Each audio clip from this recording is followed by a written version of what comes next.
Biotechnology principal and process. At first বায়োটেকনোলজির আমরা ডেফিনেশনটা দেখি। What is biotechnology? বায়োটেকনোলজি কাকে বলে? বায়োটেকনোলজি কোনো লিভিং বিংস, কোনো লিভিং বিংস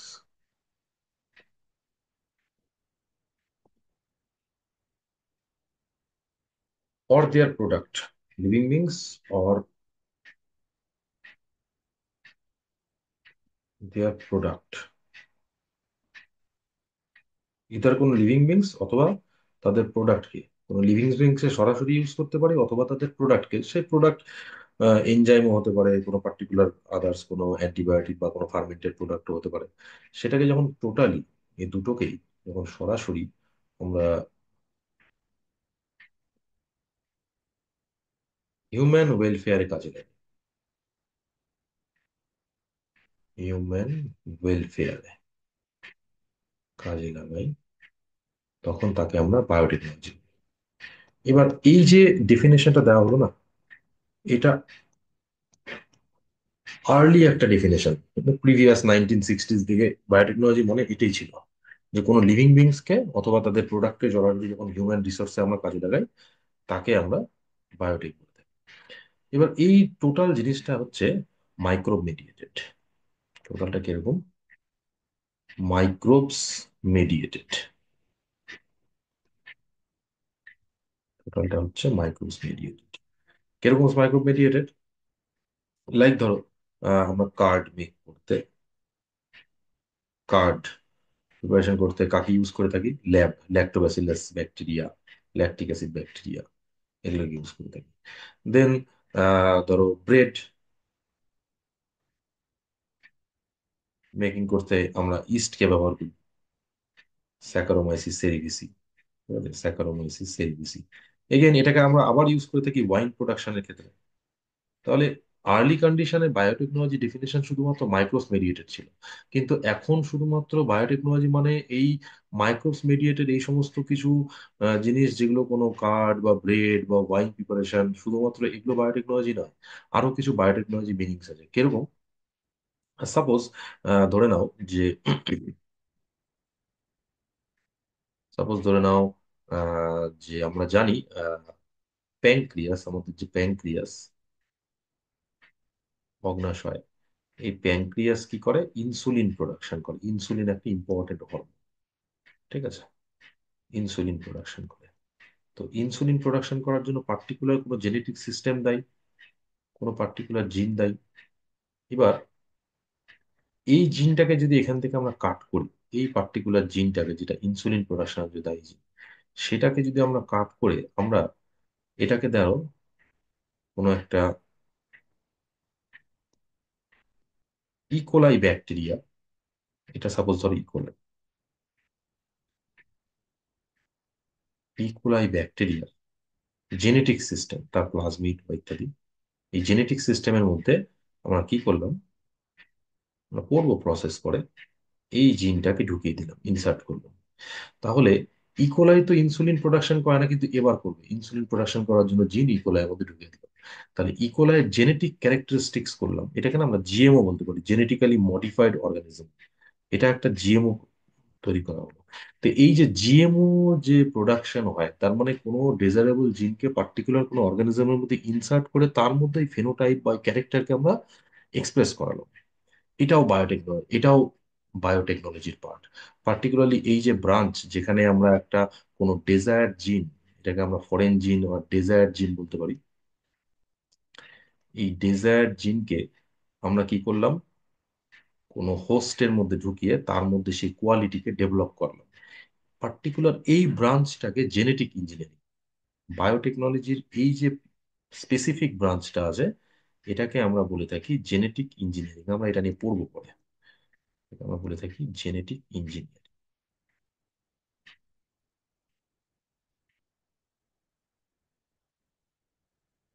এটা হচ্ছে জেনেটিক ইঞ্জিনিয়ারিং। ওকে। তাহলে জিএমও প্রোডাকশন করা, বিভিন্ন ধরনের প্লান্টস বা অ্যানিমালস বা মাইক্রোবসকে তার জেনেটিক মডিফিকেশন করা, এটাও বায়োটেকনোলজি কাজ। তার সাথে সাথে IVF, in vitro DNA synthesis, in vitro DNA synthesis করতে পারি আমরা। ইনভিট্রো ডিএনএ সিনথেসিস করতে পারি, বায়োটেকনোলজি কাজ এগেইন। নেক্সট আমরা এআরটি, আর্টিফিশিয়াল রিপ্রোডাক্টিভ টেকনোলজিতে আমরা জিন ট্রান্সফার করি, জাইগোট ট্রান্সফার করি, সেখানেও আমরা বায়োটেকনোলজিকে ইউজ করে থাকি। Not only that, vaccine preparation,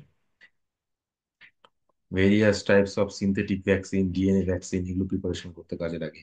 antibiotic production, antibiotic production, এই সমস্তটা বায়োটেকনোলজি পার্টের মধ্যে পড়ে।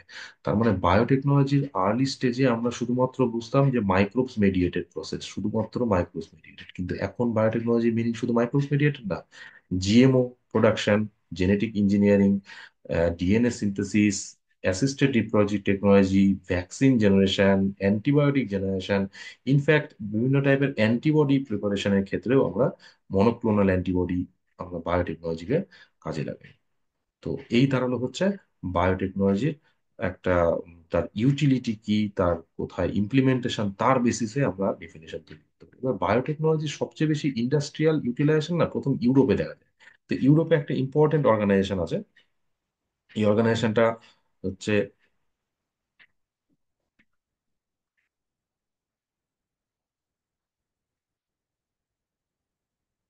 এই অর্গানাইজেশনটা হলো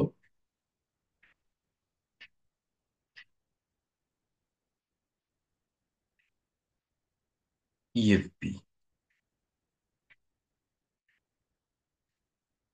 ইএফবি কি? European federation of biotechnology. এরা একটা ডেফিনেশন দিল, খুব ইম্পর্টেন্ট ডেফিনেশন, এনসিআরটি বারবার করে মেনশন করছে।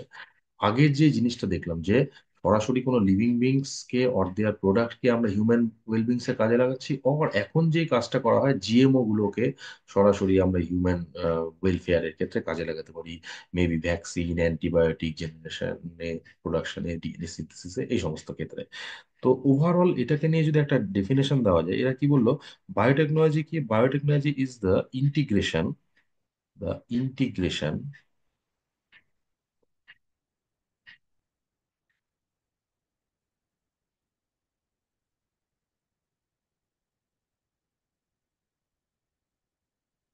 ইন্টিগ্রেশন অফ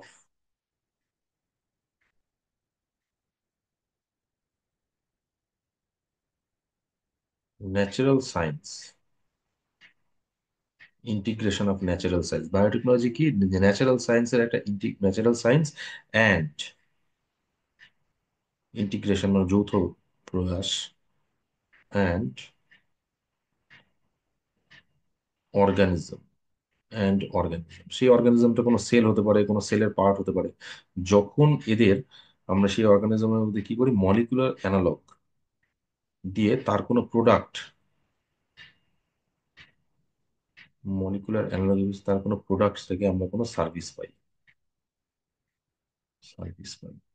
তার মানে এখানে তোমায় কি বলা হচ্ছে, এখানে বলা হচ্ছে ন্যাচারাল সায়েন্স মানে প্রথাগত যেটা চলছে তার সাথে কোনো অর্গানিজম, মানে এটা কিন্তু জিএমওর কথাই বলছে, যে কোনো একটা জেনেটিক্যালি মডিফাইড অর্গানিজমের প্রোডাক্টকে বা সেটাকে আমরা সরাসরি যখন ইউজ করি হিউম্যান ওয়েলফেয়ারে, তাকে আমরা বায়োটেকনোলজি বলতে পারি। এটা according to European federation of biotechnology. Okay, এবার নেক্সট আমরা চলে আসবো যে বায়োটেকনোলজির প্রিন্সিপালস গুলো কি আছে, বায়োটেকনোলজি প্রিন্সিপালস গুলো আমরা আসি।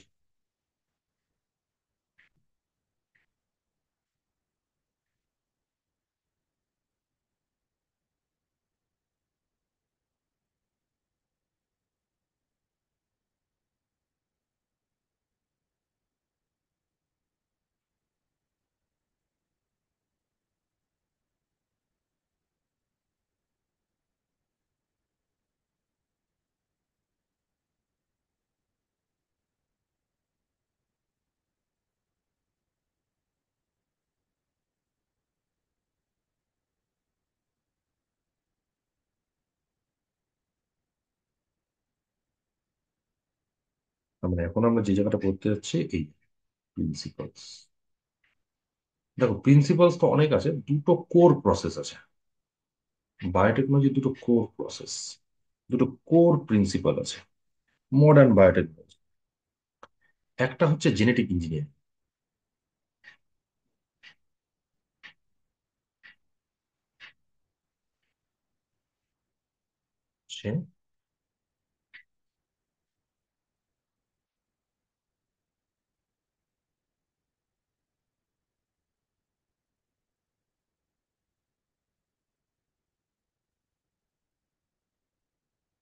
একটা হচ্ছে জেনেটিক ইঞ্জিনিয়ারিং।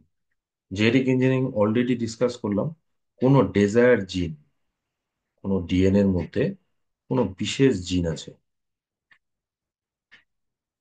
এটা মেবি কোনো ভ্যাকসিন প্রোডাকশনের জন্য বা কোনো অ্যান্টিবায়োটিক প্রোডাকশন, যাই হোক না কেন, কোনো পার্টিকুলার ডেজায়ার জিন বা ফরেন জিন যা বলবো। তাহলে এখানে কি আছে, একটা ডেজায়ার জিন আছে। এই ডেজায়ার জিনকে আমরা কি করলাম, অন্য কোনো হোস্টের ভিতর ঢুকিয়ে দিলাম। অন্য কোনো হোস্টের ভিতর ঢুকিয়ে দিলাম, এটা ধরো কোনো ব্যাকটেরিয়া, সাপোজ ধরো ইকোলাই। চলো ইকোলাইয়ের মধ্যে ঢুকিয়ে দিলাম। ধরে নাও এটা অ্যান্টিবায়োটিক প্রোডাকশন জিন। এবার ইকোলাইয়ের জেনেটিক সিস্টেমের মধ্যে এই জিনটাকে আমরা প্রসেস করব করে এই জিনটাকে আমরা ইনকর্পোরেট করলাম। তাহলে ইকোলাই এখন কি হয়ে গেল, ইকোলাই কিন্তু এখন রিকম্বিনেন্ট হয়ে গেল। ইকোলাই এখন রিকম্বিনেন্ট হয়ে গেল, নতুন ক্যারেক্টারিস্টিক্স এর মধ্যে অ্যাপিয়ার হলো। তার মানে এটা পার্টিকুলার ধরো অ্যান্টিবায়োটিক প্রোডাকশন করার জন্য জিন, যেটা ইকোলাইয়ের মধ্যে ছিল না, এটা ধরো অন্য কোনো ব্যাকটেরিয়ার মধ্যে ছিল। সাপোজ ধরে নাও সালমোনেল্লা, ধরে নিলাম কথার খাতিরে সালমোনেল্লা, এর মধ্যে ধরো অ্যান্টিবায়োটিক প্রোডাকশন করার জিন ছিল, সেই অ্যান্টিবায়োটিক প্রোডাকশন জিনটা এখন ইকোলাইয়ের মধ্যে ট্রান্সফার করা হলো। তাহলে ইকোলাইয়ের নেচার এখন সালমোনেলার মতো হয়ে যাবে। ঠিক আছে। এই প্রসেসটা হচ্ছে জেনেটিক ইঞ্জিনিয়ারিং, যেখানে আমরা কি করি, কোনো ফরেন ডিএনএ বা ডেজায়ার্ড জিনকে অন্য কোনো হোস্টের মধ্যে ইনকর্পোরেট করে তার মধ্যে পার্টিকুলার সেই নিউ ক্যারেক্টারিস্টিক্স ফেনোটাইপ ডেভেলপ করে থাকি। তো জেনেটিক চেঞ্জমেন্ট হলো, তার ফলে নতুন কিছু তার এক্সপ্রেশন ফেনোটাইপ, বাহ্যিক বৈশিষ্ট্য অ্যাপিয়ার হলো, যে এ এখন সালমোনেলার মতো এও ধরো অ্যান্টিবায়োটিক প্রোডাকশন করতে পারছে।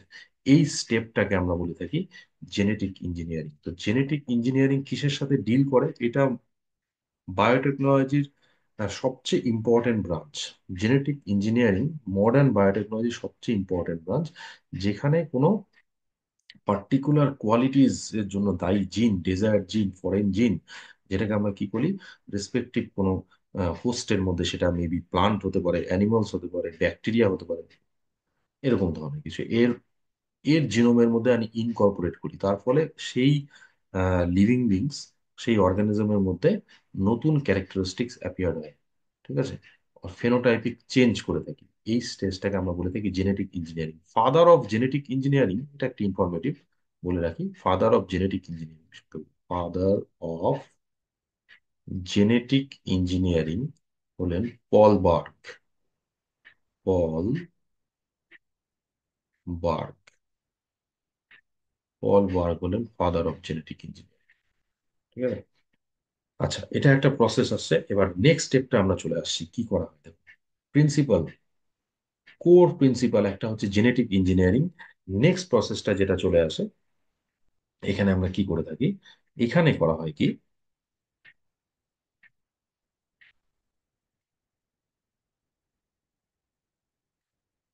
প্রসেসেস, কিছু প্রসেস চালানো হয়, একটা প্রিন্সিপাল একটা প্রসেস। এই যে জেনেটিক ইঞ্জিনিয়ারিং এর সাহায্যে, জেনেটিক ইঞ্জিনিয়ারিং কে আমরা রিকম্বিনেন্ট ডিএনএ টেকনোলজিও বলে থাকি। আর DNA technology, recombinant DNA technology কেন বলছি, যেমন এখানে হোস্ট সেলের মধ্যে নতুন ক্যারেক্টারিস্টিক্স আসলো, তাহলে ডিএনএ এর মধ্যে নতুন কিছু কোয়ালিটি অ্যাড করা হলো, ফরেন জিন ইনকর্পোরেট করা হলো। এই জন্য এই ডিএনএটাকে না আমরা রিকম্বিনেন্ট ডিএনএ বলতে পারি। Recombinant DNA, recombinant DNA technology. এবার দেখো, এই যে জেনেটিক ইঞ্জিনিয়ারিং এর সাহায্যে বা রিকম্বিনেন্ট ডিএনএ এর সাহায্যে, ডিএনএ টেকনোলজির সাহায্যে আমরা এই যে অর্গানিজমটা এর মধ্যে যেটা জিন ইনকর্পোরেট করলাম, এটাকে আমরা কি বলবো, জিএম। এবার এই জিএমও কে আমরা কোন ক্ষেত্রে কাজে লাগাতে পারি, এটাই হচ্ছে প্রসেসেস। জিএমও কে আমরা ভ্যাকসিন প্রোডাকশনের জন্য, জিএমও থেকে আমরা পার্টিকুলার কোনো হরমোনও পেতে পারি, লাইক ইনসুলিন। জিএমও থেকে আমরা কোনো অ্যান্টিবায়োটিক জেনারেট করতে পারি, অ্যান্টিবায়োটিক। তার মানে এই যে পার্টিকুলার অর্গানিজম যেটা ট্রান্সজেনিক আর জিএমও ডেভেলপ হলো, এটাকে তো কি করতে হবে, এটাকে না কালচার মিডিয়ামের মধ্যে রাখতে হবে। এটাকে যখন আমরা কালচার মিডিয়ামের মধ্যে রাখবো, একটা স্টেরাইল অ্যাম্বিয়েন্স এর মধ্যে রাখবো, হ্যাঁ, তখন সেটা কি করবে, তখন সেটা গ্রো আপ করবে। গ্রো আপ করার পর এর যে কোয়ালিটিজ, যে জিনটা আমরা এখানে ইনসার্ট করেছি, সেটা এক্সপ্রেস করবে। তার জন্য মেবি এটা ভ্যাকসিন ওর হরমোন ওর অ্যান্টিবায়োটিক এক্সেট্রা, এই সমস্ত জিনিসগুলো আমরা প্রোডাকশন করতে পারি। তার মানে এখানে কি করা হয়, মেনটেনেন্স অফ স্টেরাইল অ্যাম্বিয়েন্স, যার জন্য মাইক্রোবস আর ইউক্যারিওটিক সেলস এর লার্জ কোয়ান্টিটি অফ ম্যানুফ্যাকচার করতে পারি, এগুলোতে প্রচুর পরিমাণে। তার মানে আমাদের বারবার এরকম ট্রান্সজেনিক অর্গানিজম তৈরি করতে হবে না, একটা ট্রান্সজেনিক ইকোলাই তৈরি করে রাখলে সেটাকেই যদি আমরা একটা কালচার মিডিয়ামে দিয়ে দিই পার্টিকুলার, এখানে কালচার মিডিয়ামে এরকম অনেক transgenic or GMO E. coli generate হয়ে যাবে, যার মধ্যে ধরো এই পার্টিকুলার কোনো কোয়ালিটি আছে, যার ধরুন সে vaccine, hormone, antibiotic etcetera commercial স্কেলে প্রোডাকশন করতে পারি, এটা লার্জ স্কেলে প্রোডাকশন করতে পারি, লার্জ স্কেলে,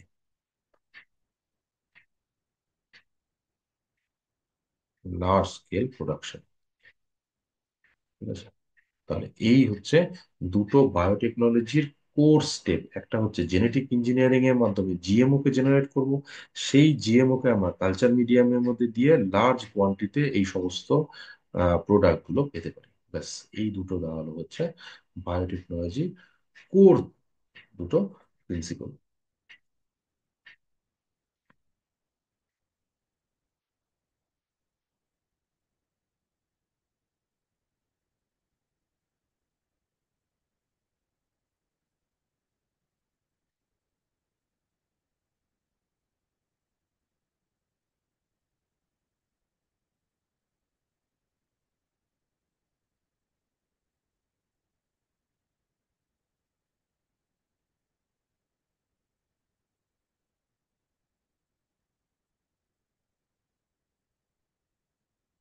এবার অ্যাপ্রোচ চলে আসি জেনেটিক ইঞ্জিনিয়ারিং, কেন জেনেটিক ইঞ্জিনিয়ারিং, কি দরকার আমাদের জেনেটিক ইঞ্জিনিয়ারিং এর।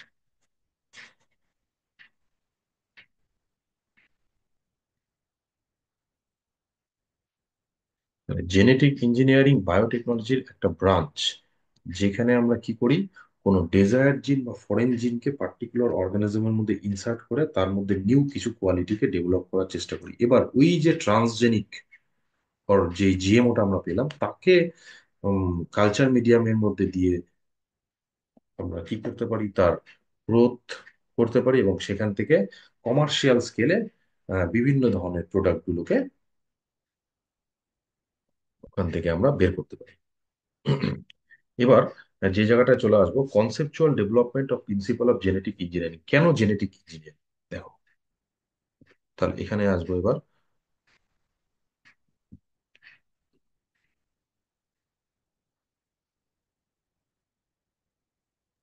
Conceptual development of genetic engineering.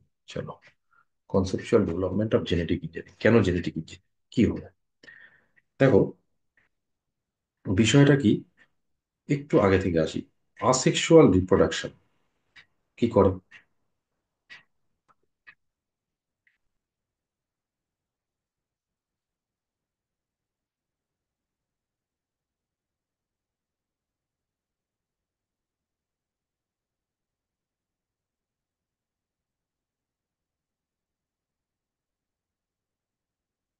Asexual রিপ্রোডাকশনের মাধ্যমে কি হয়, আমরা দেখি যে আসেক্সুয়াল রিপ্রোডাকশনের ক্ষেত্রে যে এখানে কোনো ভেরিয়েশন আসে না, same to same duplicate copy আসতে থাকে। তার মানে এই জেনেটিক ইনফরমেশনকে প্রিজার্ভ করে, জিনকে প্রিজার্ভ করে চলে বংশ পরম্পরা, প্রিজার্ভ করে। তাহলে এখানে যেহেতু নিউ ক্যারেক্টার অ্যাপিয়ার করে না, সেই জন্য আসেক্সুয়াল রিপ্রোডাকশন কিন্তু ফেভারও করে না নেচার। তো এর চেয়ে বেটার সেক্সুয়াল রিপ্রোডাকশন। কেন সেক্সুয়াল রিপ্রোডাকশন বেটার? কারণ সেক্সুয়াল রিপ্রোডাকশনে কি হয়, সেক্সুয়াল রিপ্রোডাকশনে ভেরিয়েশন হয়, সেক্সুয়াল রিপ্রোডাকশনে ভেরিয়েশন হয়। এবার সেক্সুয়াল রিপ্রোডাকশন আমরা ধরো প্লান্টের ক্ষেত্রেই বলি, কিভাবে দেখতে পাই, হাইব্রিডেশন। সেক্সুয়াল রিপ্রোডাকশন মানে হাইব্রিডেশন, সেক্সুয়াল রিপ্রোডাকশন মানে প্লান্টের ক্ষেত্রে যদি বলি হাইব্রিডেশন।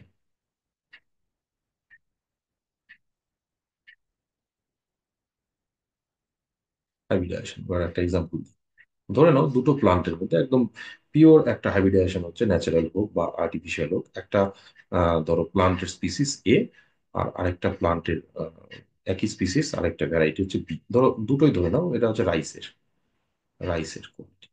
এবার দেখা গেল এই রাইসের মধ্যে এটার হচ্ছে কোয়ালিটি ভালো, ঠিক আছে, এটার কোয়ালিটি ভালো, আর এটার ধরো হচ্ছে ডিজিজ রেজিস্ট্যান্স এবিলিটি আছে, এটা হচ্ছে ডিজিজ রেজিস্ট্যান্স। রেজিস্ট্যান্স, এটা ডিজিজ রেজিস্ট্যান্স এবিলিটি আছে। তো আমরা কি করলাম, এটাকে ক্রস করলাম। এটা ক্রস করার পর একটা হাইব্রিড ভ্যারাইটি পেলাম সি। চলো, একটা হাইব্রিড ভ্যারাইটি পেলাম। তো ডেফিনেটলি আমরা কি চাইবো, এর মধ্যে কোয়ালিটিও থাকবে, আর হচ্ছে এটা হচ্ছে ডিজিজ রেজিস্ট্যান্সও হবে। তার মানে এদের ক্যারেক্টার গুলো দুটোই চলে আসবে। এমনটাই হয় হাইব্রিডাইজেশনের, এটাই আমাদের মেন অবজেক্টিভ বা এম থাকে যে এর যে প্যারেন্টাল কম্বিনেশন আছে তার চাইতে যাতে offspring much more quality develop করে। হুম। এর মধ্যে কোয়ালিটিও চলে আসলো, ডিজিজ রেজিস্ট্যান্সও চলে আসলো, তাহলে সি একটা হাইব্রিড ভ্যারাইটি। তো আসেক্সুয়াল রিপ্রোডাকশনে যেখানে জিন প্রিজার্ভ করে থাকছে, কোনো নিউ ক্যারেক্টার অ্যাপিয়ার হচ্ছে না, কিন্তু সেক্সুয়াল রিপ্রোডাকশন কিন্তু উল্টো, সেক্সুয়াল রিপ্রোডাকশন ভেরিয়েশন দেখতে পাবো, সি এর মধ্যে নতুন কোয়ালিটি আসলো, দুটো প্যারেন্টস এর মধ্যে যা ছিল সি এর মধ্যে সেটা চলে আসলো। এবার হয় কি, ধরো এর মধ্যে কোনো একটা ডিসপুট ছিল যেটাকে আমরা চাই, এই ডিসপুট জিনটা এই সি এর মধ্যে চলে আসলো।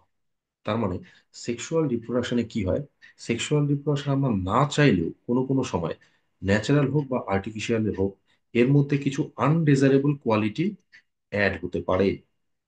না চাইলে পরেও এখানে কিছু আনডিজারেবল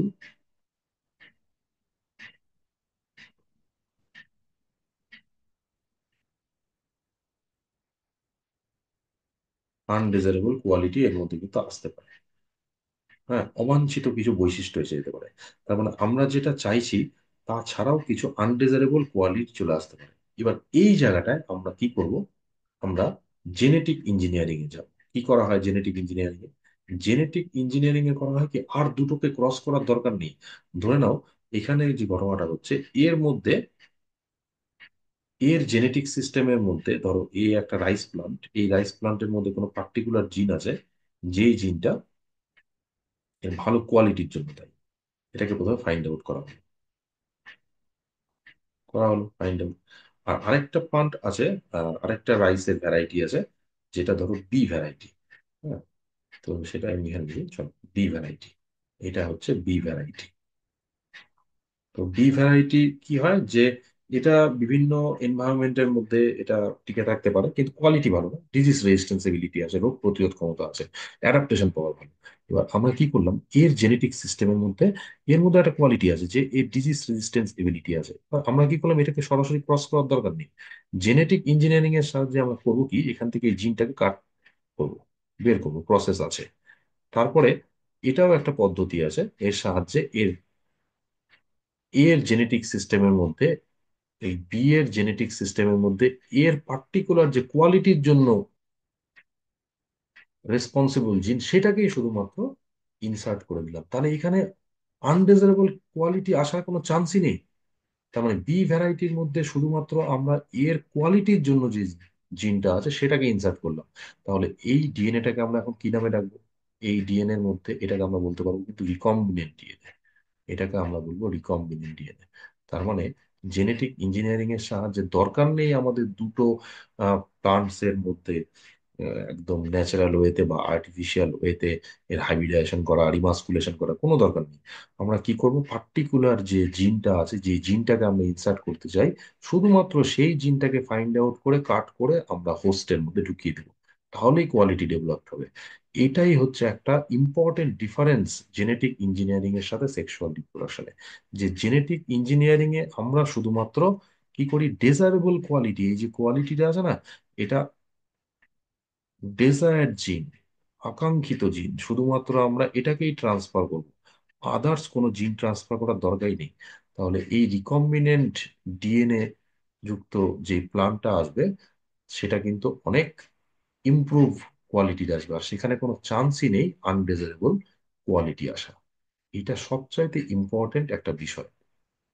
কি বললাম, আসেক্সুয়াল রিপ্রোডাকশন জিনকে প্রিজার্ভ করে, তার চেয়ে better sexual reproduction variation create করে। এই ভ্যারিয়েশনের জন্য নেচার কিন্তু সেক্সুয়াল রিপ্রোডাকশনকে ফেভার করে। এবার সেক্সুয়াল রিপ্রোডাকশনে হয় কি, কোনো কোনো সময় আনডিজারেবল কোয়ালিটিও আসতে পারে, কারণ এটা তো একটা ন্যাচারাল ক্রসিং, পোলেন ট্রান্সফার হলো, সেই পোলেনের মধ্যে হতে পারে কোনো আনডিজারেবল কোয়ালিটি ছিল, সেটাও চলে আসলো। হাইব্রিড প্লান্টস এর মধ্যে একটা আমাদের না চাইতেও একটা আনডিজারেবল কোয়ালিটি চলে আসতে পারে। এবার আমরা এর চেয়ে বেটার কি জেনেটিক ইঞ্জিনিয়ারিং, যেখানে আমরা কি করলাম, জেনেটিক ইঞ্জিনিয়ারিং এ পার্টিকুলার যে কোয়ালিটিকে আমরা ডেভেলপ করতে চাই, সেই জিনটাকে এখান থেকে ফাইন্ড আউট করে আমরা হোস্টের মধ্যে ওই জিনটাকে ইনসার্ট করলাম, তার ফলে হোস্ট জিনোমের মধ্যে সেই বিশেষ কোয়ালিটি ডেভেলপ। তাহলে এই যে হোস্টটা হয়ে গেল, তো এর মধ্যে ডিএনএ দেখো ক্যারেক্টারিস্টিক চেঞ্জ হয়েছে, তাহলে এটাকে রিকম্বিনেন্ট ডিএনএ বলতে পারি, আর এটাকে আমরা রিকম্বিনেন্ট সেল বা রিকম্বিনেন্ট অর্গানিজমও বলতে পারি। এরা রিকম্বিনেন্ট বা এ জেনেটিক্যালি মডিফাইড হয়ে গেল, এটাকেও তুমি জিএমও বলে ডাকতে পারো, আর ট্রান্সজেনিকও বলতে পারো। নতুন জিন এন্ট্রি করেছে এর ভিতরে, তার ফলে কোয়ালিটি কিছু চেঞ্জ হয়েছে। তাহলে এটা হচ্ছে বেসিক ডিফারেন্স। সেক্সুয়াল রিপ্রোডাকশনে আনডিজারেবল কোয়ালিটি আসার চান্স থাকে, যেটা জেনেটিক ইঞ্জিনিয়ারিং এ আসে না। সেই জন্য মডার্ন ডেতে আমরা জেনেটিক ইঞ্জিনিয়ারিং এর দিকে বেশি ঝুঁকি। জেনেটিক ইঞ্জিনিয়ারিং আর রিকম্বিনেন্ট ডিএনএ টেকনোলজি, এই কাজটা করতে আমাদের কি কি টুলস দরকার, এই কাজটা করতে প্র্যাকটিক্যালি খুব ডিফিকাল্ট কাজ। থিওরিটিক্যালি যতটাই সহজ, এটা প্র্যাকটিক্যালি কিন্তু খুব ডিফিকাল্ট কাজ। কোনো একটা জিনকে ফাইন্ড আউট করা, সেটাকে ট্রেস করা, এখান থেকে এটাকে খুঁজে বের করো, তারপরে ফরেন জিনের মধ্যে ইনসার্ট করা এত সহজে হয় না। তো এর জন্য বেশ কিছু টুলস এর দরকার পড়ে। তাহলে এর পরে এই সেকশনটা আমরা আসতে যাচ্ছি, টুলস অফ জেনেটিক ইঞ্জিনিয়ারিং।